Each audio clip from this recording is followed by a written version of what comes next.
8h33, l'actualité sous la loupe de nos deux débatteurs. C'est votre parti pris sur la première avec deux personnalités qui vont échanger leur point de vue sur l'actu du jour. Le duo de ce lundi, c'est Isabella Lenarduzzi, bonjour. Bonjour François. Fondatrice de Jump, qui milite pour l'égalité des sexes au travail. Vous êtes avec nous à distance via Skype. Et Corentin de Sales, bonjour. Bonjour. Directeur scientifique du centre Jean Gaulle. Alors l'événement du jour, évidemment, c'est le retour en classe, rentrée scolaire après 2 mois et demi de fermeture, rentrée sous haute surveillance avec distance, gel, savon et masque. Moi, le masque, ça me fait un peu peur parce que j'arrive pas à bien respirer dedans, alors voilà. Oui, ça va être épuisant. On va être tellement content de revoir ses amis et ses amies. Et je crois qu'on va juste avoir envie de leur faire un gros câlin. Voilà, seules quelques années rentrent aujourd'hui, 6e primaire, 6e secondaire, pour 1 ou 2 jours par semaine. Ils ne seront pas tous là. Beaucoup de parents gardent leurs enfants à la maison. On aura les chiffres en fin de journée, première estimation en fin de journée. Mais la ministre de l'Enseignement annonce la présence de 50 à 60% d'élèves dans le primaire et de 60 à 70%, un peu plus donc dans le secondaire. Isabella Lenarduzzi, c'était utile, une rentrée aussi progressive avec seulement quelques classes, quelques jours par semaine? Je ne sais pas si c'est utile de faire ça de façon aussi progressive. En tout cas, ce dont je suis certaine, c'est qu'à partir du moment où on a autant de scientifiques, d'experts qui se penchent sur le problème, qui se fondent quand même de 150 recommandations, eh bien, je pense que dans une démocratie, c'est très important de pouvoir faire confiance. Confiance aux experts, confiance aux gouvernants, en tout cas autant qu'on peut, et que, comme on a très bien dit dans la revue de presse tout à l'heure, l'école, c'est vraiment le ciment de la société. La démocratie, ça donne des droits, mais ça demande des devoirs aussi. Et envoyer ses enfants à l'école, c'est un devoir. C'est vraiment oui, c'est un socle vraiment très très important de la société. Corentin de Sales, d'accord avec ça? C'était indispensable de remettre les enfants en classe? Oui, je crois, même si c'est une rentrée évidemment plutôt symbolique qu'une véritable rentrée, je pense que c'était une décision tout à fait indispensable, notamment en raison de l'intérêt de l'enfant, comme on le voyait tout à l'heure, et des familles en fait, pour l'équilibre psychologique des familles, pour le fait aussi qu'il y a eu quand même apparemment un accroissement des violences domestiques, l'extrême difficulté aussi pour des parents qui travaillent tous les deux de faire du télétravail lorsqu'il y a beaucoup d'enfants, le problème aussi du décrochage scolaire, donc on voyait en fait il y a encore quelques jours que dans les réseaux d'éducation de Scarbeck, il y avait environ 15 à 20% des élèves qui sont sortis des radars, en fait, puisqu'on n'arrive plus. Et il y a aussi effectivement le risque croissant de creusement des inégalités. Mais je crois que la raison principale, effectivement, qui a motivé et qui fait qu'en sorte que cette décision est indispensable, c'est le fait que ça va inciter les gens à de nouveau accepter le risque en fait, non pas prendre des risques, mais le fait de sortir un petit peu de cette obsession, de ce réflexe du risque zéro, et cesser d'avoir un peu peur de tout, parce qu'effectivement la vie, ça consiste évidemment à prendre des risques, et à ce niveau-là, cette rentrée est un peu une sorte de renaissance, puisqu'elle permet de ne pas avoir notre existence future paralysée par le principe de précaution. Et je pense que c'était aussi très important que l'école renoue le lien avec les enfants et les familles, parce que pour beaucoup de familles, il y a eu un peu ce sentiment qu'elles ont été du jour au lendemain abandonnées par l'école. Il y avait même une certaine colère par rapport à ça. C'est pas vraiment de la faute des professeurs évidemment, mais plutôt d'une décision qui a été prise de ne pas enseigner des nouvelles matières. Et donc il y a d'autres choix qui ont été faits à d'autres endroits, notamment en Flandre. Et là aussi, je crois que c'est important effectivement que le lien soit recréé, parce qu'effectivement il y avait cette perte de lien. Oui, vous dites renouer avec le risque, mais il y a certains parents qui ne renouent pas avec le risque, qui ont décidé de ne pas remettre leur enfant à l'école, et c'est leur droit. C'est leur droit, et c'est normal, puisque les enfants, c'est quand même la chose la plus précieuse qu'on a dans sa vie quand on est parent, évidemment. Mais je pense qu'effectivement, le fait que ça se fasse de façon progressive, ça permettra de renouer la confiance, quoi. Isabella Lenarduzzi, vous comprenez cette inquiétude de certains parents de remettre leurs enfants à l'école aujourd'hui ? Oui, bien sûr, on peut, dans ce climat anxiogène, on peut comprendre. Mais après, il faut prendre sa part de responsabilité. Je voudrais attirer l'attention sur quelque chose dont on ne parle pas suffisamment. C'est qu'à partir du moment où l'État est absent, justement, de tout ce qui est garderie, de tout ce qui est éducation des enfants, et que cette responsabilité est transférée aux familles, qu'est-ce qui se passe en fait derrière ? C'est que cette responsabilité, dans la plupart des familles, est surtout transférée aux mamans. Et ces mères, très souvent, elles travaillent. Pour celles qui travaillent à temps plein et qui télétravaillent, c'est absolument l'horreur. C'est une pression de dingue. Elles sont complètement épuisées. Il faut savoir que, par exemple, en Italie, depuis le début du confinement, à partir du 4 mai, ils ont compté que 72% des personnes qui revenaient au travail, c'était des hommes. Ce qui veut dire quoi ? Qu'on est en train de faire un retour en arrière de plusieurs dizaines d'années sur la place des femmes dans la société et dans l'économie, parce que c'est elles finalement qui sont la variable d'ajustement, qui vont faire ce que l'État ne fait pas. Et c'est dramatique parce que souvent elles sont obligées de prendre des congés parentaux, ces fameux congés Corona, c'est super que ça existe, mais en attendant, c'est qui fait l'effort financier, c'est qui va avoir un manque à gagner au niveau des pensions, c'est qui va avoir moins de visibilité dans l'entreprise et donc qui va avoir un impact sur sa carrière. Eh bien, ce sont les femmes. Et je voudrais vraiment qu'on réfléchisse de façon importante à cette égalité entre les femmes et les hommes qui a montré dans le confinement qu'elle n'existe malheureusement pas encore dans la plupart des familles. Ouais, ça rejoint ce que disait d'une certaine manière Corentin Desalle qui parlait du fait que le confinement et l'absence d'école augmentaient les inégalités. Corentin Desalle, on a dit que on rouvrait les écoles en gros pour relancer la machine économique et pour remettre les gens au travail. C'est un argument qui a pesé, ça, à votre avis ? C'est probable, effectivement, hein, mais je pense qu'ici, la question de l'inégalité est encore plus importante, hein, puisque selon les enquêtes PISA, on est quand même un des pays avec l'enseignement le plus inégalitaire. Et c'est vrai que c'est à craindre que cette inégalité se creuse si on continue à rester longtemps en confinement. Ce qui est paradoxal, hein, puisque l'idée, à la base, c'était d'éviter de creuser des inégalités, donc de ne pas faire d'enseignement à distance. Et on peut se demander si, lorsqu'on a des parents, effectivement, qui ont plus le temps et les compétences pour pouvoir s'occuper des enfants et des enfants qui n'ont malheureusement pas la chance d'avoir des parents comme ça, si c'était vraiment un choix judicieux, quoi. Voilà, pour cette rentrée en demi-teinte, hein, cette rentrée scolaire avec de grands guillemets, en tout cas sous haute surveillance et avec des règles sanitaires très strictes à respecter. Et puis on va parler de cette image, hein, lors de sa visite au CHU Saint-Pierre, hôpital au cœur de la lutte contre le Covid-19. La première ministre Sophie Wilmès, accueillie par une sorte de haie de déshonneur. Le personnel soignant, une partie en tout cas, lui tournant le dos à son arrivée. Au cœur de cette colère, un arrêté royal qui permet de réquisitionner du personnel soignant en cas de besoin. Et puis la demande du personnel soignant d'être revalorisé, le fameux fonds blouse blanche dont il ne voit pas encore les effets, disent-ils. C'est ce que nous on ressent de la part de notre politique qui nous tourne le dos constamment face à nos appels à l'aide, que les différentes équipes des soins de santé ne sont pas écoutées et on se fait tourner le dos par nos politiques qui sont censés venir en aide quand il y a du personnel qui est en souffrance.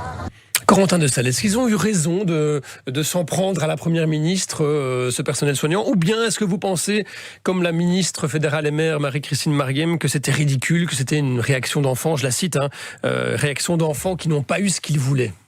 Mais je suis pas d'accord non plus, parce que je pense que c'est vrai que c'était une attitude assez violente par rapport à la Première ministre qui se dépense sans compter depuis longtemps et dont les mesures, on voit tout doucement quand même qu'elles sont assez efficaces. Mais d'un autre côté, c'est vrai que c'est un acte de protestation, et en soi, tout acte de protestation est sain parce qu'en période de confinement, les rassemblements sont interdits, ce qui est normal, et on n'a donc pas la possibilité de manifester.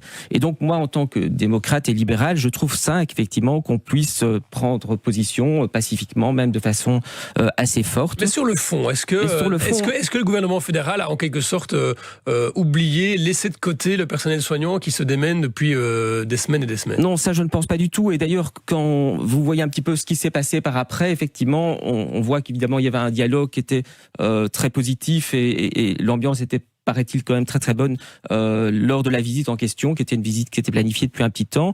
Cela dit, c'est vrai qu'il y a une colère qui est réelle et qui est légitime d'un certain point de vue, mais qui préexiste effectivement au gouvernement Wilmès. Donc il y a un problème structurel évidemment avec les infirmiers puisqu'ils sont en pénurie. Il y a le fait aussi qu'ils sont probablement assez mal rémunérés et que à cause de cette pénurie qui est liée elle-même en fait à cette rémunération peut-être insuffisante, et là je crois qu'il y a vraiment beaucoup de choses qui doivent être réformées, ils sont dans des taux d'encadrement qui sont vraiment bien supérieurs à l'OCDE, l'Union européenne, ce qui fait qu'évidemment c'est une situation qui à certains points de vue est un peu dangereuse. Alors je ne crois pas que c'était un acte qui était dirigé contre la personne même de la Première ministre, mais je crois contre son parti peut-être. Non, je crois que contre cette situation structurelle qui existe déjà depuis longtemps, indépendamment des partis. Vous n'êtes pas d'accord quand on dit certains partis, dont le MR, pour le citer, ont détricoté les soins de santé Non, ça je crois que c'est un mensonge qui est propagé quand même déjà depuis longtemps. Quand on regarde effectivement ce soi-disant définancement,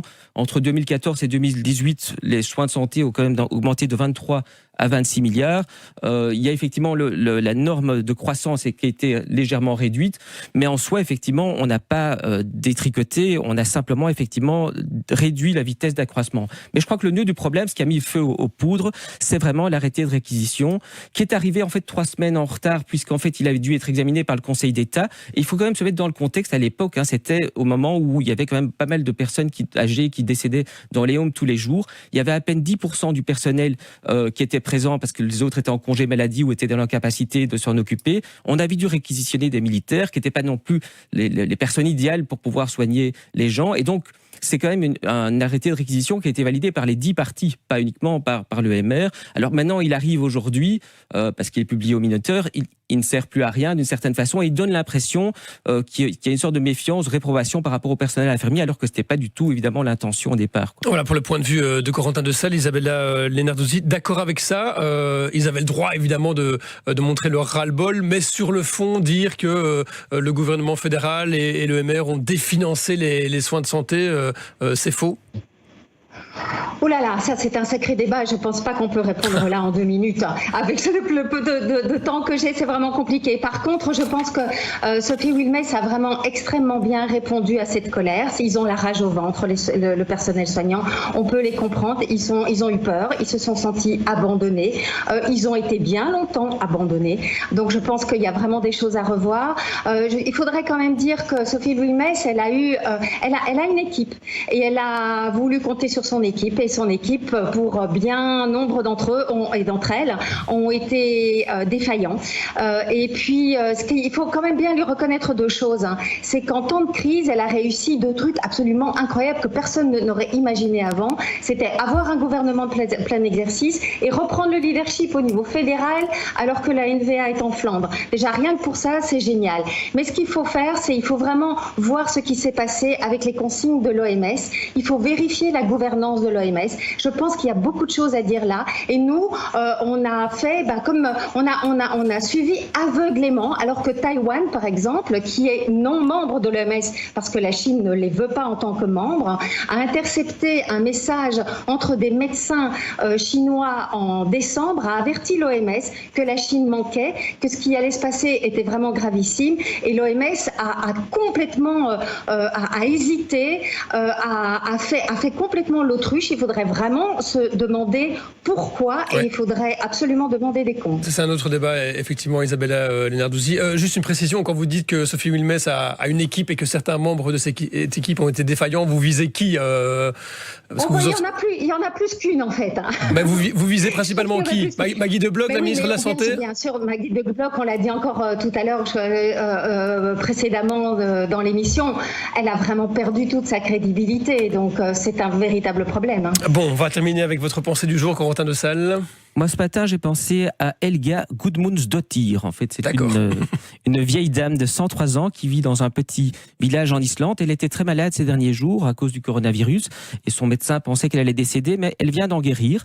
Et il faut 103 ans. 103 ans, ouais. Et qu'elle avait survécu à l'époque, il y a un peu moins d'un siècle, à la grippe espagnole, ainsi qu'à 2 épisodes de tuberculose quand elle avait 20 ans et 36 ans. Et je trouve que sa vie, ça permet de relativiser un peu l'épreuve qu'on est en train de vivre.